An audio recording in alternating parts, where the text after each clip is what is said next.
Pernahkah Anda pulang ke rumah dengan perasaan benar-benar lelah, padahal tubuh Anda tidak melakukan banyak hal? Rasanya seperti energi Anda disedot habis hanya karena satu percakapan. Bukan pekerjaan yang melelahkan, tapi seseorang.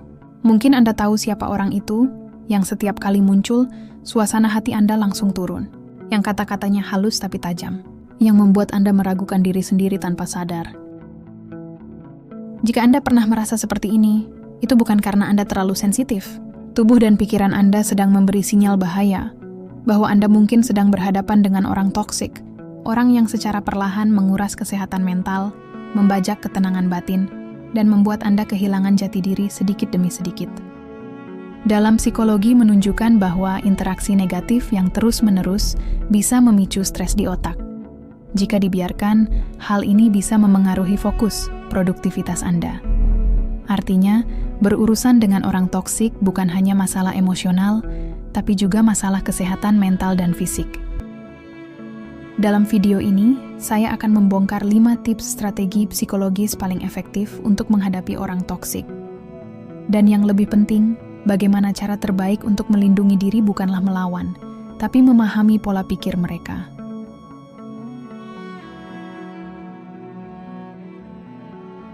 Strategi pertama, dan mungkin yang paling fundamental, adalah menetapkan batasan yang tegas. Dalam psikologi, batasan pribadi atau personal boundaries diibaratkan sebagai pagar tak kasat mata di sekeliling diri kita. Anggap saja ini pagar rumah Anda. Pagar inilah yang menentukan mana properti Anda dan mana properti orang lain. Siapa yang boleh masuk, kapan, dan bagaimana mereka harus bersikap. Tanpa pagar, siapapun bisa seenaknya masuk di halaman Anda, bahkan mencoba mengubah dekorasi di dalam rumah Anda tanpa izin. Orang toksik sangat ahli dalam melanggar batasan. Mereka bisa jadi tidak melihat garis batasan itu, atau lebih parahnya, sengaja melangkahi dan menginjak-injaknya demi kepentingan mereka sendiri, seringkali dengan mengorbankan Anda. Menetapkan batasan bukanlah tindakan egois atau jahat. Ini adalah bentuk perawatan diri, self-care yang paling mendasar. Inilah cara Anda mengatakan, ini adalah diriku. Ini energiku, dan aku yang memutuskan bagaimana keduanya diperlakukan. Lalu, bagaimana cara praktiknya? Di lingkungan kerja, ada seorang rekan kerja yang gemar melempar tanggung jawabnya kepada Anda di menit-menit terakhir. Atau atasan yang sering menelepon di luar jam kerja untuk urusan yang tidak darurat. Ini adalah pelanggaran batasan profesional. Orang toksik di kantor sering membungkus eksploitasi mereka dengan alasan kerja tim atau dedikasi. Untuk menetapkan batasan, Anda harus belajar berkomunikasi secara jelas.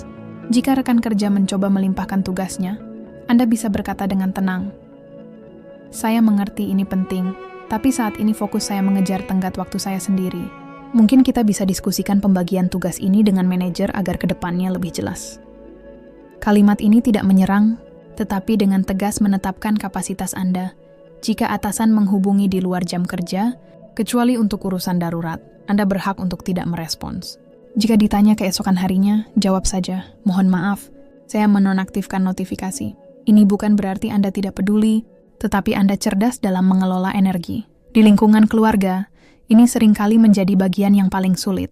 Mungkin ada anggota keluarga yang selalu mengomentari pilihan hidup Anda, dari karier hingga pasangan, atau kerabat yang merasa berhak meminjam uang tanpa pernah merasa perlu mengembalikannya.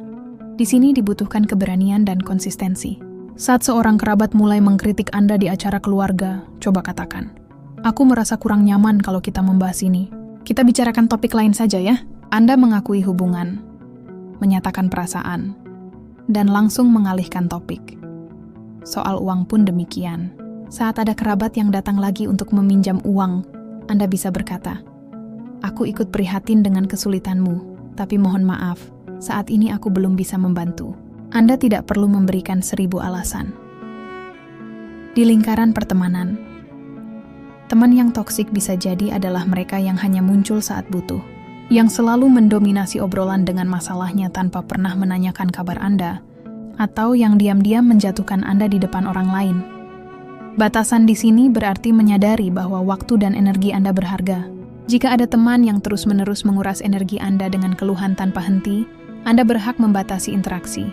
Anda dapat katakan, "Aku ikut prihatin kamu mengalami semua ini. Aku harus pergi sekarang, tapi aku harap situasinya membaik." Anda menunjukkan empati, tetapi tidak membiarkan diri Anda menjadi tempat sampah emosional mereka. Ingat, saat Anda pertama kali menerapkan batasan, orang toksik kemungkinan besar akan melawan. Mereka mungkin marah, menuduh Anda egois, atau membuat Anda merasa bersalah. Ini adalah reaksi yang wajar, semacam ujian dari mereka. Kuncinya adalah konsisten. Setiap kali Anda berhasil mempertahankan batasan, Anda sedang mengajari orang lain cara memperlakukan Anda.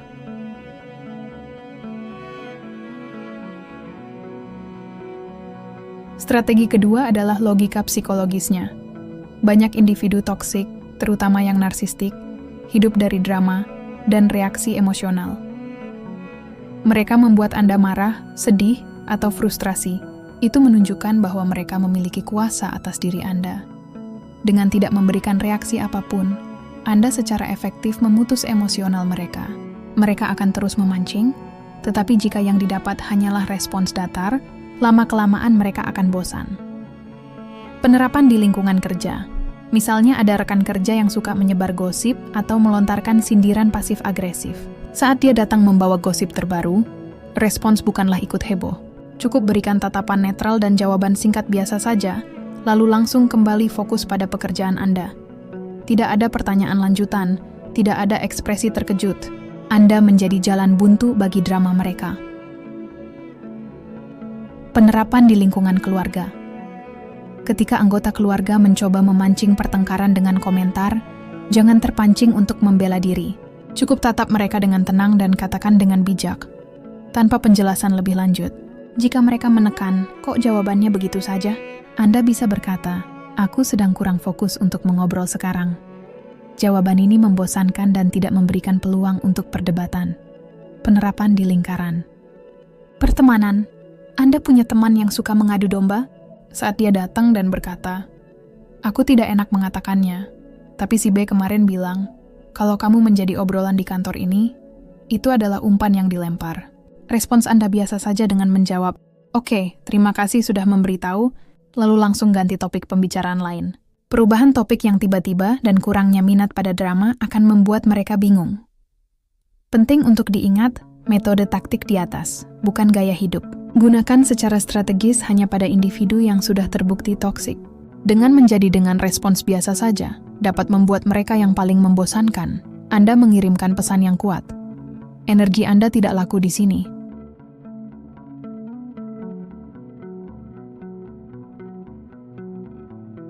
Jika Anda reaksi dasar menjadi pertahanan pasif, maka komunikasi asertif adalah pertahanan aktif yang elegan. Ini kemampuan untuk mengungkapkan pikiran dan perasaan Anda secara jujur dan hormat tanpa menyalahkan atau menyerang orang lain. Di lingkungan kerja, seorang kolega selalu menyela saat Anda presentasi.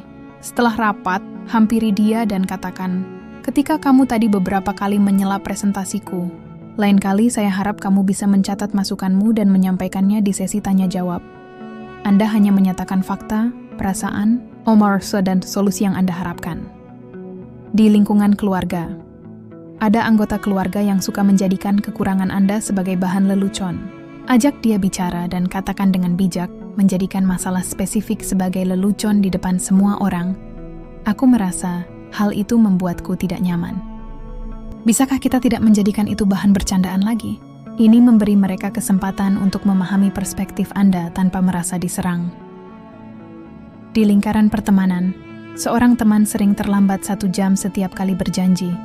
Saat bertemu Anda bisa berkata, aku senang kita bisa bertemu, tapi jujur, ketika kamu datang 1 jam lebih telat, aku merasa waktuku tidak dihargai, karena aku sudah menyisihkan waktu khusus untuk ini. Lain kali, bisakah kamu memberitahu lebih awal jika akan terlambat? Komunikasi asertif membutuhkan latihan. Awalnya mungkin terasa canggung, tetapi ini adalah keahlian yang akan mengubah dinamika hubungan Anda menjadi lebih sehat. Anda mengirimkan pesan bahwa perasaan dan kebutuhan Anda juga penting.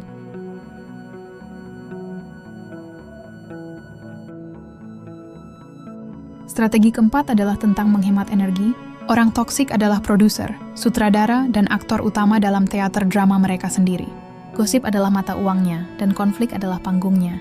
Terlibat dalam drama mereka, bahkan hanya sebagai penonton, sama saja dengan membeli tiket pertunjukan yang akan menguras energi Anda. Menghindarinya bukanlah tanda tidak peduli, melainkan pilihan sadar untuk melindungi kedamaian mental Anda. Di lingkungan kerja kantor bisa menjadi sarang gosip. Jika ada kolega atau teman satu kantor yang mendekati Anda sambil berbisik, "Sini, aku mau kasih tahu sesuatu. Jangan terpancing." Cukup tersenyum singkat, tapi aku harus kembali ke meja untuk mengejar deadline. Atau lebih lugas, aku sedang mencoba untuk tidak terlalu ikut campur urusan orang lain di kantor. Mau fokus kerja saja. Lama-kelamaan, mereka akan paham bahwa Anda bukanlah audiens yang tepat untuk drama mereka. Di lingkungan keluarga, pertemuan keluarga bisa menjadi panggung drama. Mungkin ada yang mencoba menarik Anda ke salah satu pihak dalam konflik. Kalau caranya itu salah, ini adalah sebuah jebakan. Tetaplah netral. Anda bisa berkata, "Aku melihat ini masalah yang rumit bagi kalian berdua. Aku harap kalian bisa menemukan jalan keluar terbaik. Jika ada yang mulai menjelek-jelekan anggota keluarga lain, segera alihkan topik." Di lingkaran pertemanan, jika ada teman yang datang dengan keluhan tentang teman lainnya, dengarkan dengan empati tetapi jangan memihak. Sarankan mereka untuk berbicara langsung. "Aku mengerti perasaanmu. Mungkin akan lebih baik jika kamu membicarakan ini langsung dengan Sisi. Sepertinya hanya ada kesalahpahaman di antara kalian." Ini mendorong komunikasi yang sehat, bukan menjadikan Anda perantara gosip. Dengan menghindari drama dan gosip, pada intinya adalah menjaga kebersihan lingkungan sosial Anda dan secara aktif memilih untuk tidak mengotori pikiran Anda dengan hal-hal negatif yang tidak perlu.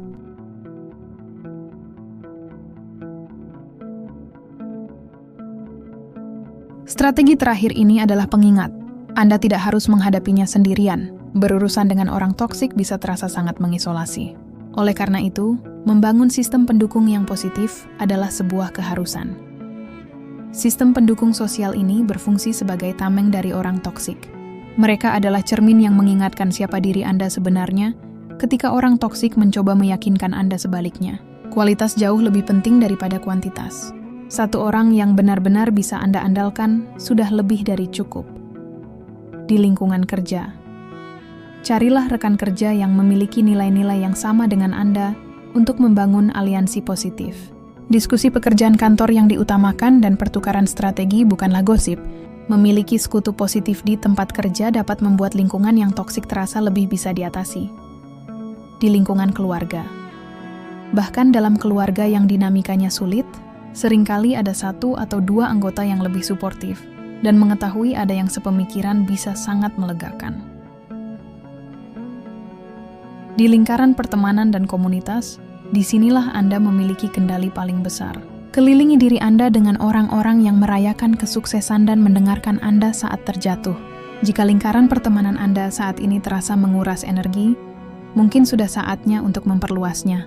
Ikuti komunitas atau kegiatan baru yang sesuai dengan minat Anda. Dukungan profesional. Terakhir, jangan pernah meremehkan kekuatan dukungan profesional. Jika Anda merasa kewalahan, cemas, atau harga diri Anda benar-benar menurun, berbicara dengan psikolog. Mereka adalah profesional yang bisa memberikan Anda untuk memproses luka emosional.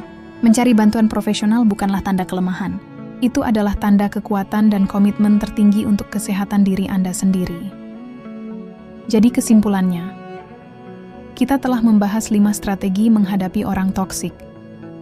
Menetapkan batasan yang tegas, menggunakan komunikasi asertif untuk menyuarakan kebutuhan Anda, menghindari drama dan gosip untuk menghemat energi, dan yang terpenting, membangun sistem pendukung yang positif.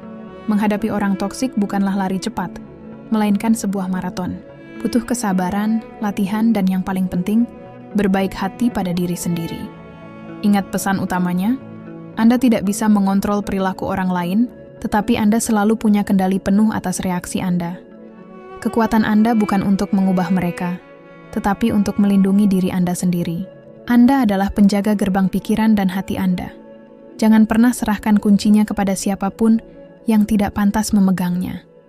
Sekarang, saya ingin mendengar dari Anda. Dari kelima strategi ini, mana yang paling relevan dengan situasi Anda? Strategi mana yang akan Anda coba terapkan? Atau mungkin Anda punya cara ampuh lainnya? Mari bagikan pengalaman dan pemikiran Anda di kolom komentar. Diskusi kita di sana bisa menjadi dukungan bagi banyak orang lain yang mengalami hal serupa. Jika video ini bermanfaat bagi Anda, Jangan lupa tekan tombol like dan subscribe agar tidak ketinggalan video-video lain tentang psikologi praktis dan pengembangan diri lainnya. Terima kasih sudah menonton, dan ingatlah selalu untuk menjaga kedamaian Anda.